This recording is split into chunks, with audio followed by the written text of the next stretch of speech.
नमस्कार, जय sky bulletin में आपका स्वागत है। मैं हूं वर्षा पवार और चलिए बढ़ते हैं खबरों की ओर।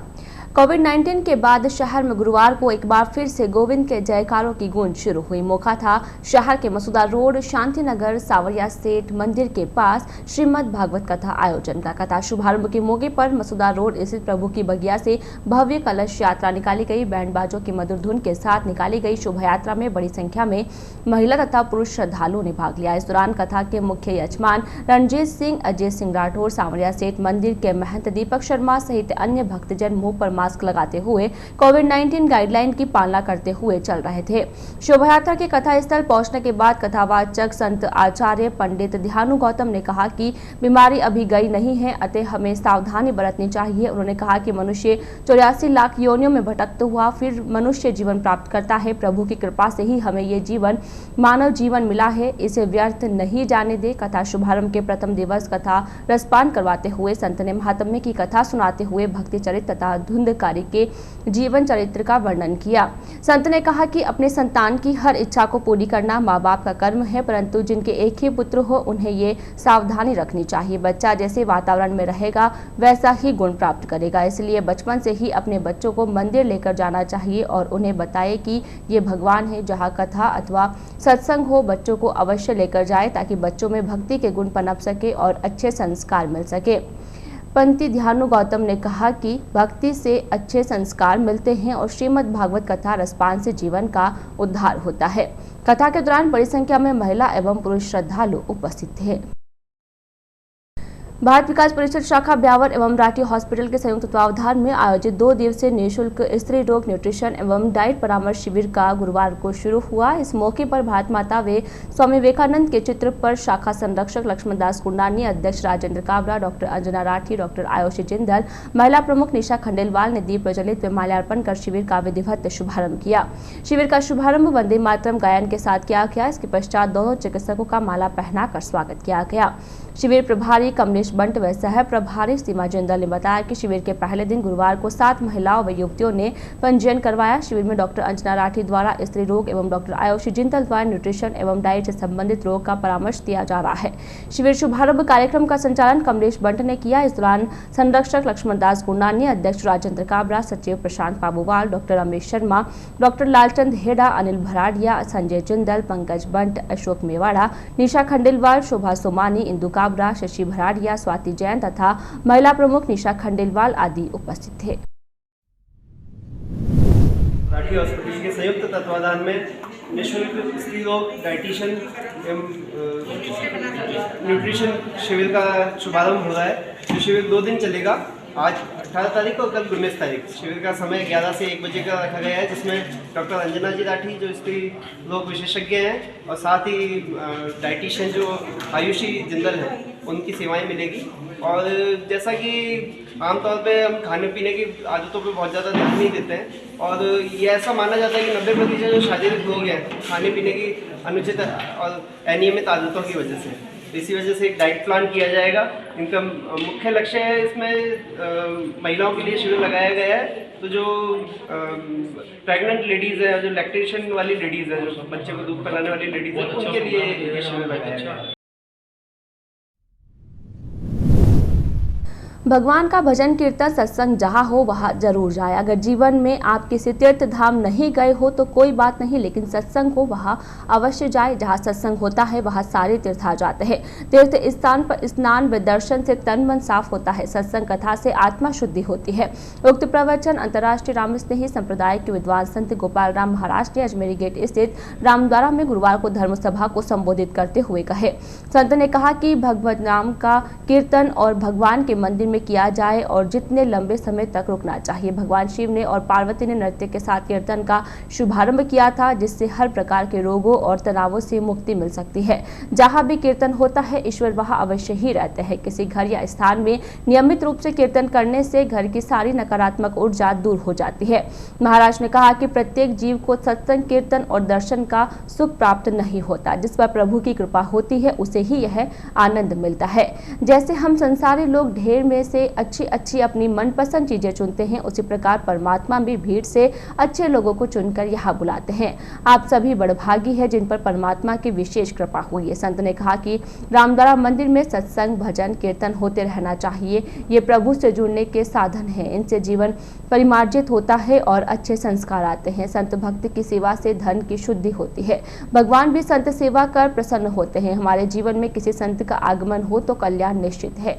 हनुमान जी की कृपा का बखान करते हुए संत ने कहा कि भगवान राम जब अपनी लीला का स्मरण कर साकेत जाने लगे तब उन्होंने साथ चलने के लिए हनुमान जी की ओर इशारा किया। तब हनुमान जी ने कहा कि पृथ्वी पर आपकी कथा और नाम लेने वाला एक जीव भी बचा रहेगा, तब तक उसके लिए मैं यहाँ रुका रहूंगा।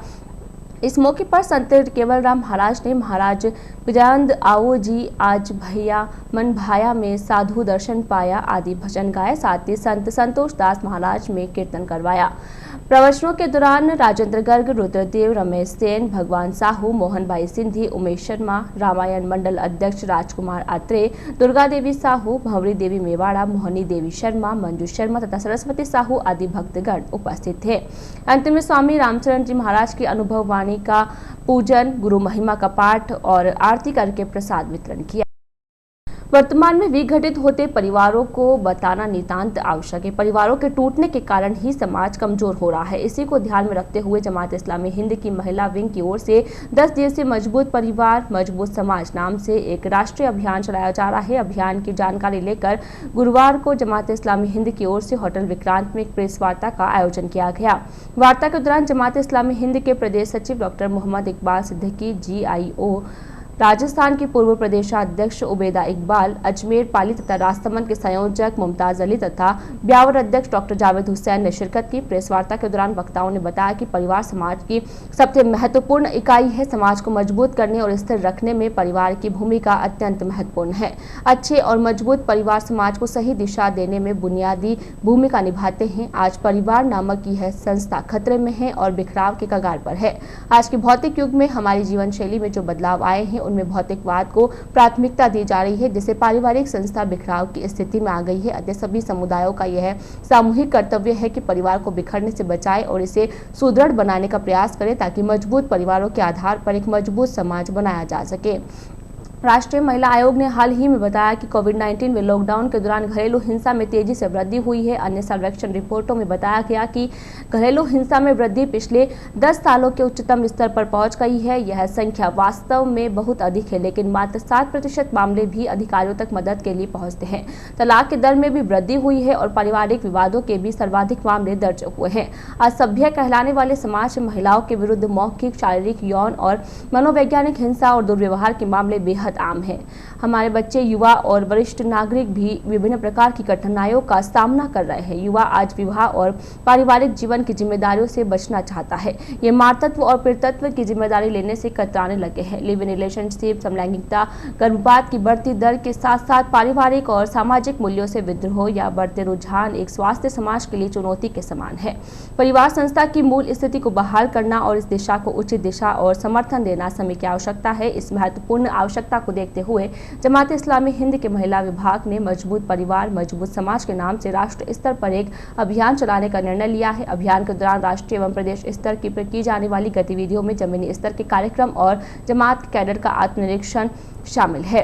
इस दौरान बड़े शहरों में प्रेस वार्ता, कॉर्नर मीटिंग्स, पारिवारिक संगोष्ठियां, शॉर्ट वीडियो प्रतियोगिता, फैमिली क्विज, अंतरधार्मिक संवाद, अंतर्राष्ट्रीय वेबिनार, वकीलों के साथ पैनल डिस्कशन, फैमिली काउंसलर, अध्यापकों, एक्सपर्ट्स के साथ रोजाना ऑनलाइन इंटरव्यू सेशन, शुक्रवार की नमाजों में इमामों द्वारा प्रवचन, ग्रुप डिस्कशन आदि कार्यक्रम आयोजित किए जाएंगे। तो इस मुहिम में कैंपेन स्टार्ट किया है जिसका नाम है स्ट्रॉन्ग फैमिली स्ट्रॉन्ग सोसाइटी, जो 18 फरवरी से 29 फरवरी तक कंटिन्यू रहेगी इंशाल्लाह।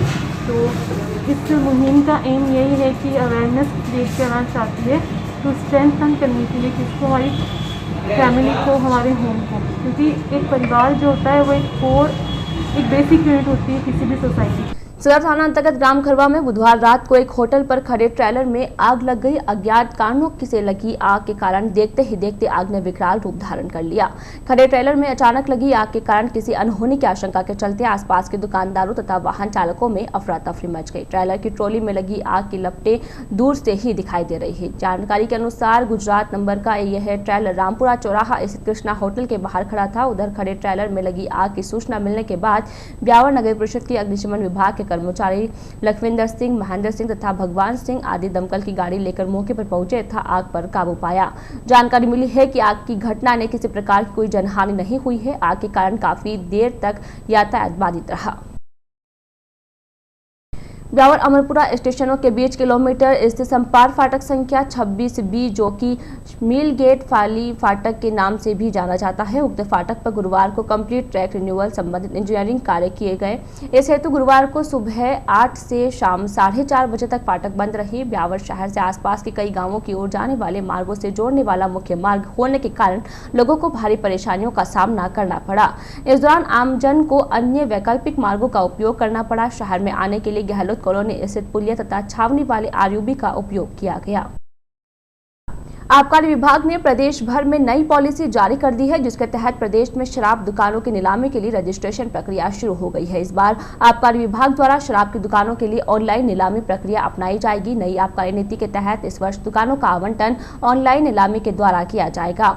ऑनलाइन नीलामी प्रक्रिया की जानकारी देने के लिए गुरुवार को आबकारी थाने में आबकारी विभाग की ओर से एक कार्यक्रम का आयोजन किया गया। उक्त आयोजन में शहर की शराब की दुकानों के मालिकों, सेल्समैन सहित अन्य इच्छुक लोगों ने भाग लिया। इस दौरान जिला आबकारी आयुक्त विशाल दवे, सहायक आबकारी आयुक्त राजेंद्र सिंह राठौर तथा थानाधिकारी उमेदाराम ने उपस्थित लोगों को नीलामी प्रक्रिया की जानकारी दी। जिला आबकारी आयुक्त विशाल दवे ने बताया कि शराब दुकानों की नीलामी में भाग लेने के लिए रजिस्ट्रेशन प्रक्रिया शुरू हो गई है, जिसके तहत 22 फरवरी तक रजिस्ट्रेशन होगा। वहीं 23 से 27 फरवरी तक रोजाना सुबह 11 से 4 बजे तक नीलामी होगी।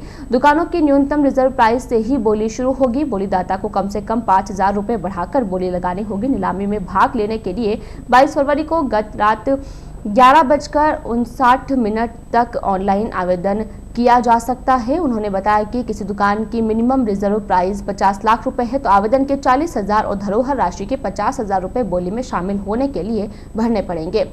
इसी प्रकार किसी दुकान का मिनिमम रिजर्व प्राइस अगर 50 लाख से 2 करोड़ रुपए तक है तो उसके लिए आवेदन शुल्क 50,000 और धरोहर राशि 1 लाख रुपए होगी और 2 करोड़ से अधिक वाली मिनिमम रिजर्व प्राइस वाली दुकान के लिए बोली में हिस्सा लेने के लिए आवेदन शुल्क 60,000 रुपए और धरोहर राशि 2 लाख रुपए होगी। मालूम हो कि ब्यावर में 26 देशी अंग्रेजी शराब दुकानों की बेस प्राइस करीब 9 करोड़ रुपए है। इसमें सबसे महंगा जोन 1 नंबर है, जिसमें कुल 4 दुकानें हैं और इसकी मिनिमम रिजर्व प्राइस 1,47,62,400 रुपए है। वही जोन नंबर 2 में 4 दुकानें हैं जिनकी मिनिमम रिजर्व प्राइस 99,61,680 रुपए। जोन नंबर 3 में 7 दुकानों की मिनिमम रिजर्व प्राइस 1,23,09,960 रुपए। जोन नंबर 4 में 6 दुकानों की मिनिमम रिजर्व प्राइस 1,24,04,280 रुपए तथा जोन नंबर 5 में 5 दुकानें हैं। इनकी मिनिमम रिजर्व प्राइस 94,27,800 रुपए होगी। हालांकि सभी जोन की अलग अलग दुकानों की अलग अलग ऑनलाइन नीलामी होगी। श्री सिमन ब्यावर स्थित श्री संकट मोचन हनुमान जी मंदिर का 21वां वार्षिकोत्सव का शुभारंभ गुरुवार को शुभेला में श्री वाल्मीकि रामायण के वाचन के साथ हुआ। इस अवसर पर श्री वाल्मीकि रामायण का पूजन किया तथा वाचक सुरेश शास्त्री का सम्मान कंपनी के उपाध्यक्ष आरएन डानी ने किया।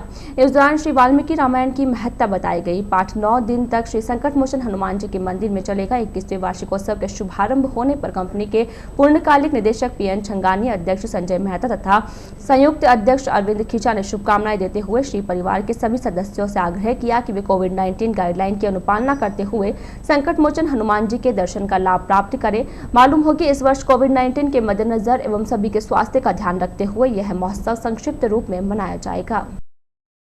सर्वोदय सेवा संस्थान ब्यावर की ओर से शहर के 3 सरकारी विद्यालयों के बच्चों हेतु स्कूल यूनिफॉर्म वितरण कार्यक्रम का आयोजन किया गया। संस्थान महामंत्री बद्री प्रसाद गर्ग के अनुसार गुरुवार को राजकीय उच्च प्राथमिक विद्यालय मेवाड़ी गेट, रेगरान मोहल्ला तथा बालाजी की खिड़की विद्यालय के 60 बालक बालिकाओं को गणवेश भेंट की गई। मंत्री रामेश्वर प्रसाद शर्मा के अनुसार मेवाड़ी गेट स्थित विद्यालय में आयोजित कार्यक्रम के दौरान संस्था प्रधान सीमा अग्रवाल, सरोज रावत तथा वंदना चौहान ने संस्था प्रधान पदाधिकारियों का स्वागत करते हुए बच्चों को स्कूल यूनिफॉर्म भेंट करने के लिए आभार प्रदर्शित किया। कार्यक्रम के दौरान संस्थान अध्यक्ष विष्णु गोयल तथा कोषाध्यक्ष नानक राम गहलोत ने अपने संबोधन में बच्चों को आशीर्वाद दिया। कार्यक्रम में विष्णु गोयल, बद्री प्रसाद गर्ग, नानक राम गहलोत, रामेश्वर प्रसाद शर्मा, सुनीता नवलिया, भागचंद जैन, यशोदा कंवर तथा सोनू गुर्जर आदि उपस्थित थे। गुरुवार को संस्था की ओर से राजकीय पटेल उच्च माध्यमिक विद्यालय में भोजनशाला प्रांगण को पक्का करवाने के लिए 20,000 रुपए का चेक संस्था प्रधान राजेश जिंदल को प्रदान किया। इस दौरान राजेंद्र प्रजापति, गुरुशरण गोयल तथा केवलचंद फुलवारी सहित अन्य शिक्षकगण उपस्थित थे। शहर के छावनी क्षेत्र स्थित विद्युत पावर हाउस परिसर में एक एल आकार से सीमेंट सड़क का निर्माण करवाया जाएगा। परिसर में पिछले लंबे समय से परिसर क्षेत्र कच्चा होने के कारण हर साल बारिश के दौरान पानी का भराव हो जाता है, जिसके कारण अधिकारियों एवं कार्मिकों के अलावा आने जाने वाले उपभोक्ताओं को काफी परेशानियों का सामना करना पड़ता है। सहायक अभियंता एस.के. फुलवारी ने बताया कि निगम की सिविल विंग की ओर से सड़क निर्माण के लिए करीब 4,37,000 रुपए का बजट जारी किया है। इससे पावर हाउस के मुख्य द्वार से सहायक अभियंता कार्यालय भवन तक एल आकार में 55 मीटर लंबी सड़क का निर्माण किया जाएगा। ज्ञात रहे कि हर साल यहां पर बारिश के दौरान पानी का भराव हो जाता है। ऐसे में आने जाने वाले उपभोक्ताओं एवं अधिकारियों, कार्मिकों की आवाजाही तक बंद हो जाती है। पावर हाउस के बाहर मुख्य सड़क को सीमेंट सड़क बनाने जाने के बाद से लेवल और अधिक ऊंचा हो गया है, जिससे पावर हाउस परिसर एक खड्डे के रूप में बन गया है, जिससे पानी की निकासी संभव नहीं है। ऐसे में अब परिसर में मुख्य द्वार से कार्यालय भवन तक सीमेंट सड़क बनाए जाने का निर्णय लिया है। छावनी पावर हाउस में बीती रात कुछ अज्ञात बदमाशों ने कार्यालय में जा रही नेट की केबल काट दिए जाने से नेट सेवा प्रभावित हो गई, जिसके कारण कार्यालय में होने वाला ऑनलाइन कार्यालय पूरी तरह से ठप हो गया। मामले की सूचना बीएसएनएल के अधिकारियों को दी गई, जिसके बाद कार्मिकों ने मौके पर पहुंचकर केबल को दुरुस्त कर नेट सेवा को सुचारू किया। सहायक अभियंता एस.के. फुलवारी ने बताया कि बुधवार को देर रात अज्ञात बदमाश कार्यालय के बाहर लगी बीएसएनएल की नेट की केबल को काट कर ले गए, जिसके कारण कार्यालय का ऑनलाइन होने वाला कार्य अटक गया है। दिन भर नेट सेवा प्रभावित होने से कार्य नहीं हो पाया। बताया गया है कि सूचना के बाद बीएसएनएल से पहुंचे कार्मिकों ने केबल को वापस जोड़कर सेवा को दुरुस्त किया। आज के इस बुलेटिन में फिलहाल इतना ही। पूरी टीम के साथ दीजिए इजाजत, फिर मिलेंगे। नमस्कार।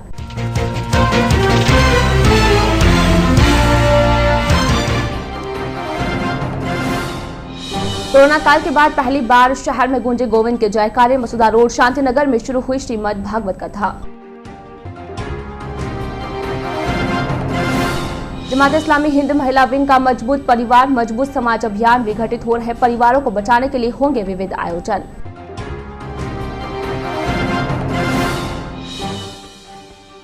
देशी अंग्रेजी शराब की दुकानों के लिए नीलामी प्रक्रिया शुरू। आबकारी अधिकारियों ने ठेकेदारों को समझाई प्रक्रिया।